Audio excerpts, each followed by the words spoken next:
ದಾಖಲೆಗಳಿಂದಲೇ ಹೇಳಿದಾರಲ್ಲ sir, 1,000 ಕೋಟಿ ಸಂಗ್ರಹ ಮಾಡಿದ್ದಾರೆ ಚುನಾವಣೆಗೆ. ಮಾನ್ಯ ಮೋದಿ ಅವರು ಏನಂತ ಹೇಳಿದ್ರು? ಯಾವ ದಾಖಲೆ ಇಟ್ಕೊಂಡು ಹೇಳಿದ್ರಪ್ಪ ಮೋದಿ ಅವರು? ಮೋದಿ ಅವರು ಹೇಳ್ದಂಗೆನೆ ಚಲುವರಾಯಸ್ವಾಮಿ ಅವರು ಹೇಳಿರೋದು. ಮೋದಿ ಅವರು ಎಷ್ಟು ಹೇಳಿ ಸತ್ಯನೋ ಚಲುವರಾಯಸ್ವಾಮಿ ಅವರು ಹೇಳಿರೋ ಆ ಮಾತು ಅಷ್ಟೇ ಸತ್ಯ. ಸರ್, ಚನ್ನಪಟ್ಟಣದ ವೋಟರ್ಸ್ಗಳು ಇವೊಂದು ವಿಡಿಯೋಗಳು ಹರಿದಾಡ್ತಿದ್ದಾರೆ. ಏನಂದ್ರೆ ಅವ್ರು ಹೇಳ್ತಿದ್ದಾರೆ, ಈ ಎಲೆಕ್ಷನ್ ಚನ್ನಪಟ್ಟಣದ್ದು ಕೇವಲ ದುಡ್ಡಿನ ಎಲೆಕ್ಷನ್ ಆ ರೀತಿ ಮಾಡಲಾಗ್ತಿದೆ ಅಂತ. ಯಾವ ಪಕ್ಷಕ್ಕೆ ರಿಲೇಟೆಡ್ ಆಗಿ ಹೇಳ್ತಿದ್ದಾರೆ? ಒಂದ್ ಕಡೆ ಈ ಪುರಾಣ ಪತ್ರಿಕೆಗಳು ದುಡ್ಡು ಹೆಚ್ಚಿಗೆ ಆಗುತ್ತೆ ಅಂತ ಹೇಳ್ತಾರೆ, ಮತ್ತೊಂದ್ ಕಡೆ ಈ ರೀತಿ ಹೇಳಿಕೆಗಳು ಬರ್ತದೆ. ನೋಡಿ, ಅವರು ಯಾವ ಆಧಾರದ ಮೇಲೆ ಹೇಳ್ತಾ ಇದ್ದಾರೋ ಗೊತ್ತಿಲ್ಲ. ನಾವು ಅಭಿವೃದ್ಧಿಗಾಗಿ ಮತವನ್ನ ಕೇಳ್ತಾ ಇದ್ದೀವಿ. ಅವರು ಮಕ್ಕಳಿಗೋಸ್ಕರ ಮತ ಕೇಳ್ತಾ ಇದ್ದಾರೆ. ಅವರ ಕುಟುಂಬದ ಅಳಿವು ಉಳಿಗೋಸ್ಕರ ಮತ ಕೇಳ್ತಾ ಇದ್ದಾರೆ. ನಾವು ಚನ್ನಪಟ್ಟಣ ತಾಲೂಕಿನ ರೈತರ ದೃಷ್ಟಿಯಿಂದ ಆಗಬೇಕಾಗಿರ್ತಕ್ಕಂಥ ಕೆಲಸ ಕಾರ್ಯಗಳು, ಆ ತಾಲೂಕಿನ ಯುವಜನತೆಗೆ ಆಗಬೇಕಾಗಿರ್ತಕ್ಕಂಥ ಕೆಲಸ ಕಾರ್ಯಗಳ ಬಗ್ಗೆ, ಈ ಜಿಲ್ಲೆಯ ಅಭಿವೃದ್ಧಿಯ ದೃಷ್ಟಿಯಿಂದ ಮತವನ್ನ ಕಾಂಗ್ರೆಸ್ ಪಕ್ಷಕ್ಕೆ ನೀಡಿ ಅಂತೇಳಿ ನಾವು ಕೇಳ್ತಾ ಇದ್ದೀವಿ. ಬಹುಸಂಖ್ಯಾತ ಒಕ್ಕಲಿಗ ಸಮುದಾಯದ ರೆಸ್ಪಾನ್ಸ್ ಹೆಂಗಿದೆ ಕಾಂಗ್ರೆಸ್? ಬಹಳ ಚೆನ್ನಾಗಿದೆ. ಯೋಗೇಶ್ವರ್ ಅವ್ರ ಕೆರೆ ತುಂಬಿಸಿರೋದು ಒಕ್ಕಲಿಗರಿಗೆ ಅಲ್ವೇನ್ರಿ ಅನುಕೂಲ ಆಗಿರೋದು?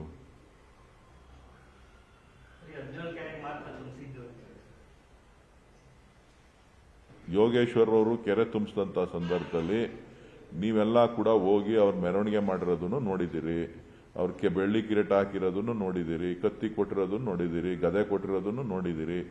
ಎಲ್ಲಾ ಕೆರೆಗಳಿಗೂ ನೀವೇ ಪ್ರತ್ಯಕ್ಷ ಸಾಕ್ಷಿಗಳು, ಮಾಧ್ಯಮದವರೇ ಪ್ರತ್ಯಕ್ಷ ಸಾಕ್ಷಿಗಳು. ಕುಮಾರಸ್ವಾಮಿ ಅವ್ರಿಗೂ ನೀವೇ ಪ್ರತ್ಯಕ್ಷ ಸಾಕ್ಷಿಗಳು.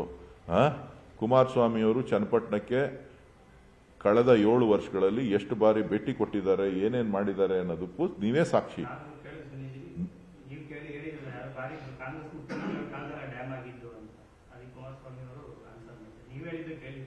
ಕರೆಕ್ಟ್. ನಾನೀಗ ಹೇಳ್ತಾ ಇದ್ದೀನಲ್ಲ, ದೇವರಾಜ ಅರಸು ಅವರು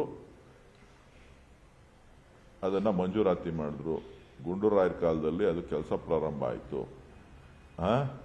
ರಿವೈಸ್ಡ್ ಎಸ್ಟಿಮೇಟು ಜನತಾದಳದ ಕಾಲದಲ್ಲಿ ಆಯಿತು. ಉದ್ಘಾಟನೆ ಮಾನ್ಯ ವರದೇಗೌಡರು ಅಲ್ಲಿ ಶಾಸಕರಾಗಿ ಮಂತ್ರಿ ಆಗಿದ್ದಂಥ ಸಂದರ್ಭದಲ್ಲಿ ವರದೇಗೌಡರನ್ನ ಅವತ್ತಿನ ದಿನಗಳಲ್ಲಿ ದೇವೇಗೌಡರ ಕುಟುಂಬದ ಮಾನಸ ಪುತ್ರ ಅಂತ ಕರೀತಾ ಇದ್ರು. ಅತಿಯಾದ ಅಭಿಮಾನದಿಂದ ದೇವೇಗೌಡರನ್ನ ಕರ್ಕೊಂಡೋಗಿ ಅವರು ಇದು ದೇವೇಗೌಡ ಬ್ಯಾರೇಜ್ ಅಂತ ನಾಮಕರಣ ಮಾಡಿದ್ರು.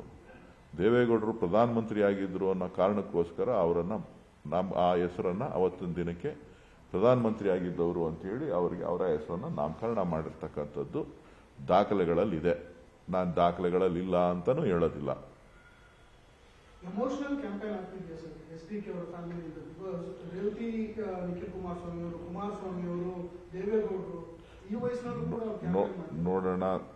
ಅವ್ರು ರಾಜಕಾರಣ ಮಾಡ್ತಾ ಇದ್ದಾರೆ. ಅವ್ರು ಹುಟ್ಟಿರೋದೇ ರಾಜಕಾರಣ ಮಾಡಕ್ಕೆ. ಅವರ ಕುಟುಂಬದ ಬೆಳವಣಿಗೆಗೋಸ್ಕರ ಏನ್ ಬೇಕಾದ್ರೂ ಮಾಡ್ತಾರೆ. ಆ ಕೆಲಸ ಇವತ್ತು 93ನೇ ವಯಸ್ಸಿನಲ್ಲೂ ಮಾಡ್ತಾ ಇದ್ದಾರೆ.